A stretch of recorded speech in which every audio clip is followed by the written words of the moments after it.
Waterboarding is a criminal investigation interrogation technique whereby a person suspected of having or withholding relevant information is blindfolded and bound on their back, sometimes with the face covered with porous or non-porous material, and subjected to water poured over their mouth and nose, such as to simulate drowning and thus, under duress, elicit information.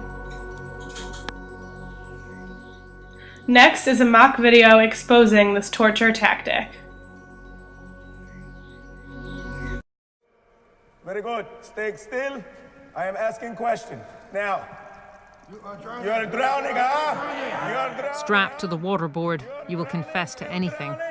Were you born a bunny rabbit? Were you born a bunny rabbit? You're a bunny rabbit? Yes, you're drowning!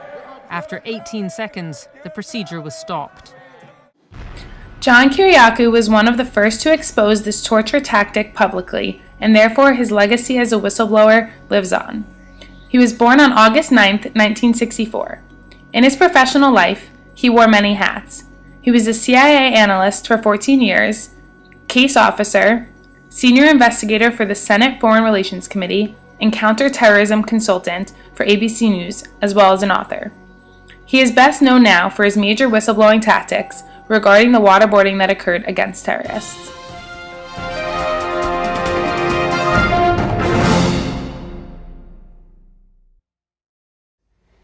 And as September 11th has moved farther and farther back into history, I think I've changed my mind, and I think that waterboarding is probably something that we shouldn't be in the business of doing. Why do you say that now? Because we're Americans and we're better than that. But at the time, you didn't feel that way. At the time, I was so angry, and I wanted so much to help disrupt future attacks on the United States that I felt it was the only thing we could do. And with Zubaydah, you think that was successful? It was. And we have reported that Khalid Sheikh Mohammed was also waterboarded. I was out of it by then, but it's my understanding that he was also waterboarded. But those were really the only two? To the best of my knowledge, yes. There were many different investigations that took place regarding the detention and torture that took place during the Bush administration. Details gradually began slipping through. Kiriakou was invited to discuss this controversy on camera, as you just saw. During this interview, he confirmed that Abu Zubaydah was waterboarded. Kiriakou explained the situation that many of them were placed in and his response to that situation.